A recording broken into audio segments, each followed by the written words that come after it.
Hello everyone. सो इस video में मैं डेमोस्ट्रेट करूंगा कि क्रिस्टल रिपोर्ट को कैसे यूज़ करते हैं। सबसे पहले हम क्रिस्टल रिपोर्ट को विजुअल स्टूडियो खोल के मैनेज एक्सटेंशन में जाने के बाद इसमें सर्च करेंगे और वहाँ से हम उसको डाउनलोड करेंगे। यहाँ पे हम सैप क्रिस्टल रिपोर्ट टाइप करेंगे क्योंकि अब क्रिस्टल रिपोर्ट सैप ने एक्वायर कर लिया है, तो सैप क्रिस्टल रिपोर्ट हम टाइप करेंगे जैसे कि मैं टाइप कर रहा हूँ। डाउनलोड करेंगे। अच्छा, डाउनलोड करने के बाद होगा ये कि ये एक पेज खोलेगा, वेबसाइट पे लेकर आपको रिडायरेक्ट करेगा। वहाँ पे आप रजिस्टर करेंगे, ईमेल एक्टिवेट होगा। उसके बाद जो है ये जब ईमेल एक्टिवेट हो जाएगा तो ये इस तरह की एक फ़ाइल आपके लोकल सिस्टम पे डाउनलोड हो जाएगी। इसको जस्ट आपने डबल क्लिक करना है और फिर सिंपल स्टेप्स हैं जिसको फॉलो करना है। नेक्स्ट करके ये आपका क्रिस्टल रिपोर्ट का एक सेटअप जो है वो आपके सिस्टम पे डाउनलोड कर देगा।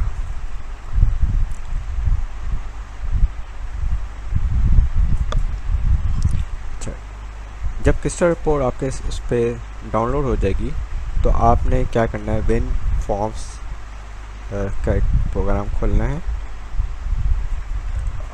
To test the crystal report कि क्रिस्टल रिपोर्ट आपके पास इंस्टॉल हो गई है या नहीं इंस्टॉल हुई है प्रॉपर तरीके से। तो मैं अभी विजुअल स्टूडियो का एक प्रोजेक्ट बना रहा हूँ, डेमो प्रोजेक्ट।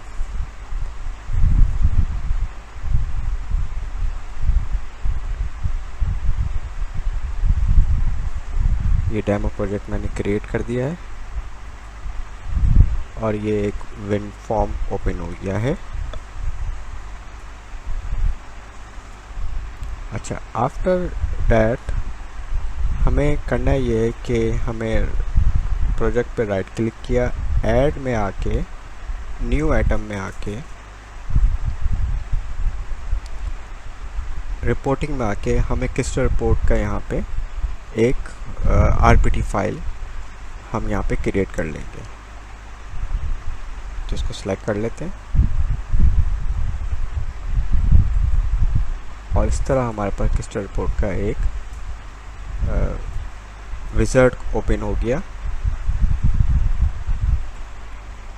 विज़ार्ड ओपन होने के बाद अगर मैं विज़ार्ड को क्लिक किया तो एक टेम्परेरी रिपोर्ट बना रहे हैं। सबसे पहले कनेक्शंस हैं, ठीक है। अगर हमें कोई नया कनेक्शन बनाना है वो बना सकते हैं। मैंने इससे पहले कोई कनेक्शन बनाया हुआ था। ये मेरे लोकल पीसी का एसक्यूएल सर्वर का कनेक्शन है, ये मैं यूज़ कर रहा हूँ। इधर मैं पासवर्ड देता हूँ उसको और यहाँ पे दो ऑप्शन है हमारे पास, या तो हम टेबल सेलेक्ट कर सकते हैं, मल्टीपल टेबल भी सेलेक्ट कर सकते हैं और उनके दरमियान ये रिलेशनशिप भी बना देगा। और अगर नहीं बनाएगा तो हम उसको खुद से भी बना सकते हैं। जैसे कि मैंने दो टेबल लिए, फैक इंटरनेट सेल और टिम सेल, और यहाँ पे मैं चाहूँ तो क्यूरी भी लिख सकता हूँ सेलेक्ट की।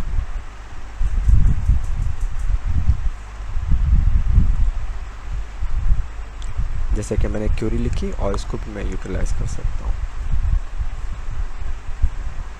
और यहाँ पे इसने ऑर्डर की और डेट की कैलकुलेशन खुद से बाय डिफ़ॉल्ट सेलेक्ट कर लिया। अगर लगता है आपको ये नहीं है तो आप इसको चेंज भी कर सकते हैं।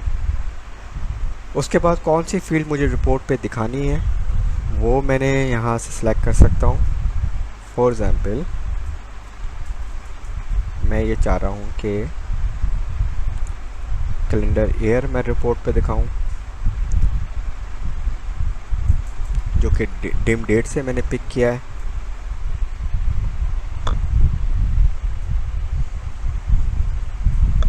और सेल्स अमाउंट ले लेते हैं और साथ में ऑर्डर क्वांटिटी ले लेते हैं। अच्छा, इसके बाद ग्रुप बाय है, ये ऑप्शनल है, लेकिन मैं चाहता हूँ कि मेरा जो डेटा है या रिपोर्ट है वो इस पे ग्रुप बाय करे, तो वो भी देख सकते हैं। अच्छा, ये भी ऑप्शनल है। और इसके अलावा ये रिपोर्ट का प्रीव्यू किस तरह का होगा, अवेलेबल टेम्पलेट स्टाइल कौन से हैं, टेबल है, शेडिंग है, रेड ब्लू है। तो फॉर एग्जाम्पल हम टेबल ले लेते हैं और इसने क्विकली हमें एक रिपोर्ट बना के दे दी विदाउट एनी ग्रुपिंग। मैंने क्योंकि ग्रुप सेलेक्ट नहीं किया था। और इसको प्रीव्यू करते हैं और ये रिपोर्ट हमारे पास इस तरह, ये आउटपुट हमारे पास डिस्प्ले हो गई। तो इससे हमें ज़ाहिर हुआ कि हमने किस्टर रिपोर्ट इंस्टॉल कर ली। किस्टर रिपोर्ट जो है हमारे विजुअल स्टूडियो में एक हमने यूज़ करते हुए VS 2009 में यूज़ कर लिया। इसी तरह हमारे पास कुछ टूल बॉक्स है, उसमें जो है मैं चाहता हूँ कि सेक्शन 1 रिपोर्ट हेडर है, सेक्शन 2 पेज हेडर है, इनमें मैं कोई एडिटिंग करना चाहता हूँ तो मैं टेक्स्ट बॉक्स जैसे ड्रॉप किया मैंने रिपोर्ट 1 पे और यहाँ पे इसका कोई नाम लिख दिया मैंने, फॉर एग्जांपल रिपोर्ट टाइटल।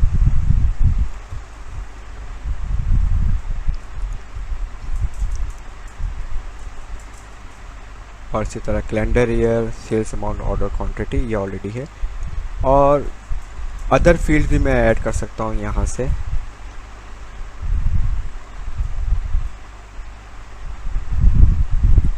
अब जैसे मैं कैलेंडर ईयर में देख रहा हूँ कि कॉमा आ रहे हैं, तो इसको ज़रा फिक्स करते हैं, क्योंकि कैलेंडर ईयर यूजली जो है 2010 होता है, नॉट कॉमा इसमें इन्वॉल्व नहीं होता।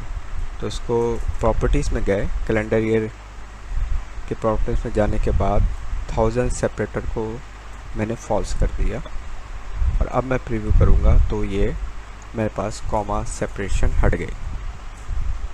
इसी तरह सम अमाउंट थोड़ी सी ट्रंकेट हो रही थी, कॉलम कट रहा था, उसको फिक्स कर दिया। इस तरह मैं मज़ीद फॉर्मेटिंग कर सकता हूँ। यहाँ पे मैं जैसे बता रहा था, डेटाबेस जो मैंने कॉलम्स टेबल सेलेक्ट किए थे उसके सारे कॉलम्स आ रहे हैं। मज़ीद कोई ऐड करना चाहूँ यहाँ कर सकता हूँ। फार्मूला बनाना चाहूँ, कोई कैलकुलेशन फील्ड बनाना चाहूँ वो भी हो सकती है। पैरामीटर फील्ड्स, इसको हम बाद में देखते हैं, ये भी हो सकती है। स्पेशल फील्ड है, जैसे कि मैं चाहता हूँ कि पेज नंबर प्रिंट हो नीचे फुटर में, सबसे आखिर में पेज फुटर में, तो वो भी हो सकता है। इसको ज़रा बड़ा करना पड़ेगा मुझे।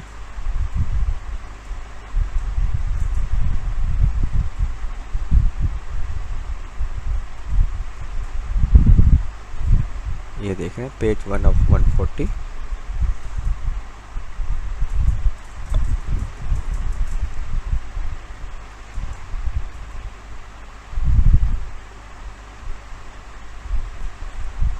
तो यहाँ पे एक रिपोर्ट बन गई, किस्टर रिपोर्ट .rpt फाइल हमने क्रिएट कर ली।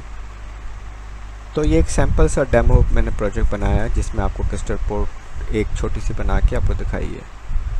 अब अगला काम हम आपको थोड़ा डिटेल में लेके जाते हैं। वहाँ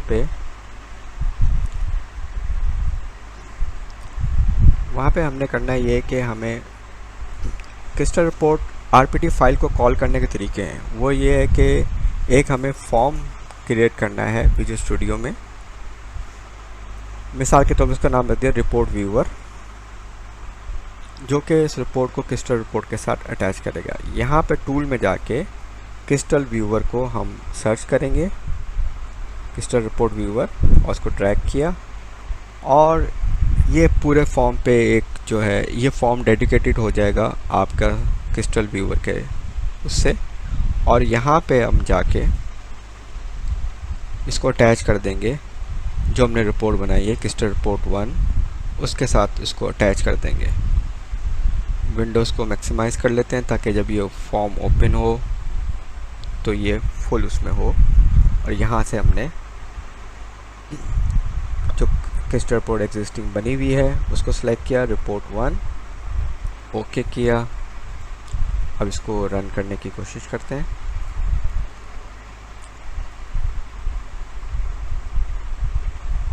अच्छा, रन करने में ये हुआ कि जो हमारा रिपोर्ट व्यूअर फॉर्म है वो एग्जीक्यूट नहीं हुआ, क्योंकि ऑन स्टार्टअप पे हमने इसको चेंज करना है। तो प्रोग्राम .cs में जाके हम लोग इसको यहाँ पे चेंज करते हैं। फॉर्म 1 की जगह पे हम लोग रिपोर्ट व्यूअर को यूज़ कर लेते हैं, .cs को यूज़ कर लेते हैं।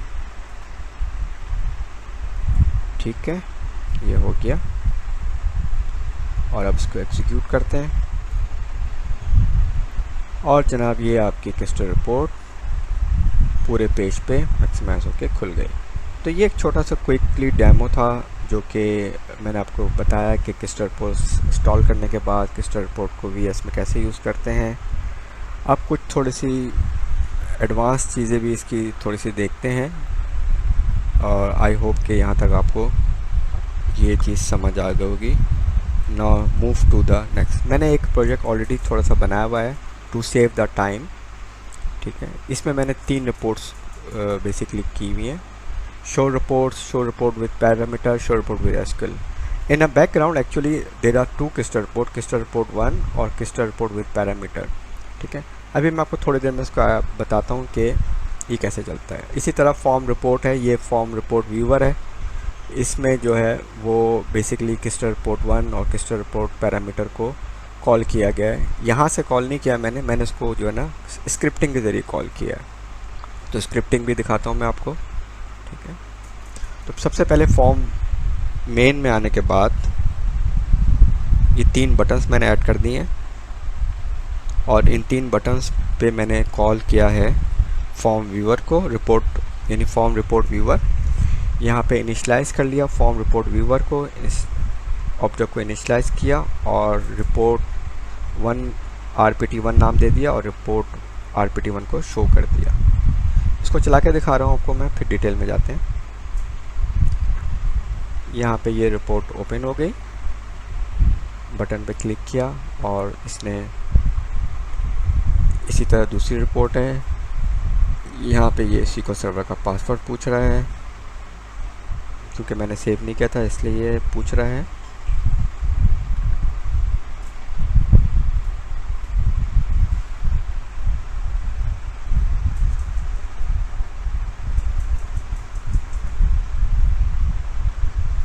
ये पैरामीटर्स पूछ रहा है, क्योंकि पैरामीटर वाली रिपोर्ट है। यहाँ पे कोई अगर मैं कोई अदर देन 2013 कोई पैरामीटर देता हूँ जैसे 2012, तो ये 2012 के मुताबिक डेटा को चेंज कर देगा या फिल्टर कर देगा।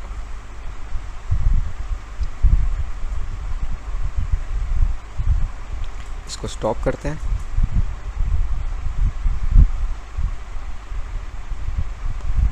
जैसे कि मैंने बताया था, ये जो है फॉर्म रिपोर्ट व्यूअर है, ये मैंने यहाँ से इनिशिएट किया है या इसको इंस्टेट किया है, ऑब्जेक्ट क्रिएट किया है इसका। अब ये मैं आ गया फॉर्म रिपोर्ट व्यूअर के उसमें कोड में। यहाँ पे मैंने क्लिस्टर रिपोर्ट 1 को के ऑब्जेक्ट को इनिशिएट किया है और सिंपल है, rpt1 एक वेरिएबल के साथ इनिशिएट किया और rpt1 को clyster report 1 dot report source के साथ इसको इनिशिएट करने के बाद इसको डिस्प्ले किया है। तो इसने सिंपल किया है। दूसरी जो रिपोर्ट है वो पैरामीटर वाली है। मेरे पास एक पैरामीटर है, वहाँ पे p_year, उसमें मैंने p_year पास किया, वो भी मैं आपको दिखाता हूँ डिटेल में अभी जाके। और यहाँ पे मैंने उसको बाय डिफ़ॉल्ट जो पहला पैरामीटर था p_year, उसकी वैल्यू 2013 मैंने पास की थी, तो वो यहाँ से बेसिकली सेट हो रही रिपोर्ट पे। और आखिर में जो है वो रिपोर्ट सोर्स जो है बेसिकली रिपोर्ट को लोड कर रहा है। अभी ये क्लिस्टर रिपोर्ट पैरामीटर में हूँ। यहाँ पे मैंने एक पैरामीटर p_year बनाया और ये मेरा वेरिएबल पैरामीटर नेम है, इसको स्टैटिक कर दिया, ठीक है। कैलेंडर ईयर के साथ इसको एसोसिएट कर दिया। यहाँ पे प्रॉम्प्ट है जो कि आप स्क्रीन पे पूछेगा, ये प्रॉम्प्ट आ गया। यहाँ पे मल्टीपल वैल्यूज़ हैं।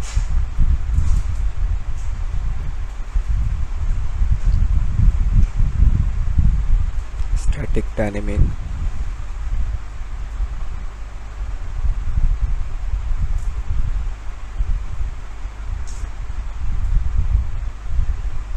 ये वैल्यूज़ यहाँ से सेलेक्ट कर सकते हैं आप। यहाँ से हार्ड कोड भी कर सकते हैं, जो कि मैंने अभी नहीं किए हार्ड कोड।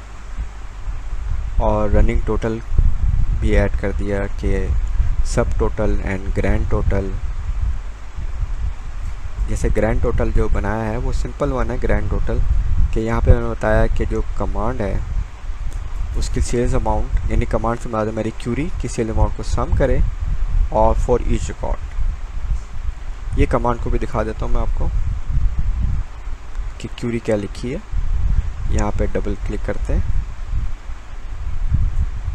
एडिट में जाके ये पूरी क्यूरी जनरेट की है। तो ये पीछे बेसिकली इस क्लिस्टर रिपोर्ट के साथ या इस रिपोर्ट के बैकग्राउंड में ये क्यूरी एग्जीक्यूट हो रही है, जो कि हमारे SQL सर्वर से आ रही है।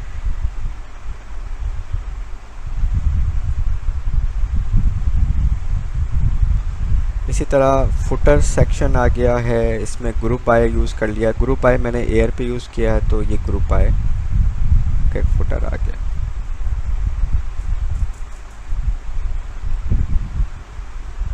वापस हम डबल क्लिक करते हैं और उसको रन करते हैं।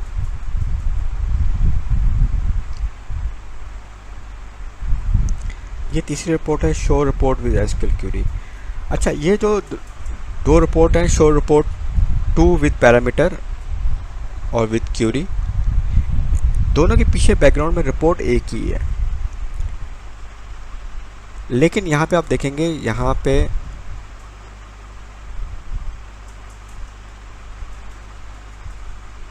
कस्टमर फुल नेम आ रहा है, जबकि वहाँ पे जो है आपने गौर किया होगा, वहाँ पे प्रोडक्ट का इंग्लिश नेम आ रहा था। तो ये क्यूरी, इसको यहाँ पे इस रिपोर्ट में मैंने क्या किया है, यहाँ पे एक रन टाइम पे एक पूरी क्यूरी पास की है, ठीक है, और जो है वो with different source different table, like यहाँ पे प्रोडक्ट के जगह पे मैंने कस्टमर का नाम यूज़ किया है, जैसे कि ये क्यूरी है। इसमें वही सिंपल वही काम किया है। ADO.NET वालों को अच्छा आइडिया होगा कि जो है वो connection system.data SQL client use करते हुए मैंने SQL की कनेक्टिविटी बनाई, कनेक्शन स्ट्रिंग बनाई, ठीक है, उसमें क्यूरी पास की और फिर इसमें जो है वो डेटा सेट पास किया एडॉप्टर यूज़ करते हुए, उसको फिल किया उसको। और ये इंपॉर्टेंट चीज़ है, सेक्शंस, यानी क्रिस्टल रिपोर्ट में हम सेक्शंस को भी कंट्रोल कर सकते हैं विथ यूजिंग स्क्रिप्ट। जैसे कि ये सेक्शन है, सेक्शन 2 पेज हेडर, इसका नाम यहाँ पे इंग्लिश प्रोडक्ट नेम है। तो मैंने क्या किया, कोड में जाके इंग्लिश प्रोडक्ट नेम जो कि टेक्स्ट 4 में था, उसकी वैल्यू को मैंने कस्टमर फुल नेम से कर दिया। और सेक्शन 3 इसी तरह, सेक्शन 3 जो बेसिकली है उसको भी हम चेंज कर सकते हैं। लेकिन अभी मैंने यहाँ पे एक टेक्निक ये लगाई है कि first name plus last name को मैंने इंग्लिश प्रोडक्ट नेम ही कर दिया है, ठीक है, लेकिन इसकी हेडिंग को मैंने चेंज कर दिया है वहाँ पे। तो अगर हम चाहें तो ये भी कर सकते हैं, जैसे कि मैंने कहा ऑब्जेक्ट नेम को हम यहाँ पे काम कर सकते हैं। तो उसको दोबारा रन करके दिखाता हूँ। पैरामीटर 2 वाली रिपोर्ट, पुरानी वाली, ये ओरिजिनल रिपोर्ट है without changing passing any Curie. इसमें वही हार्ड कोड क्यूरी जो मैंने पास की थी वो है। सॉरी, मैं पासवर्ड दोबारा दे दूँ, ठीक है। ये English product name, gender, sales amount देख रहे हैं आप, ये आ गए। और अब यहाँ पे मैंने सॉफ्ट कोड क्यूरी पास की है विथ पैरामीटर्स, और यहाँ पे आपको customer full name, customer first name last name का कॉम्बिनेशन, जेंडर, सेल्स अमाउंट, ये मिल गई। तो इस तरह जो है हम क्रिस्टल रिपोर्ट में हमें डायनेमिकली क्यूरी पास करते हुए हम इस तरह की ये रन टाइम पे रिपोर्ट भी डेवलप कर सकते हैं। लेकिन इसमें लिमिटेशन यही आती है कि जो है रिपोर्ट के कॉलम्स हम डिफ़ाइन करते हैं, ठीक है। That's it from today.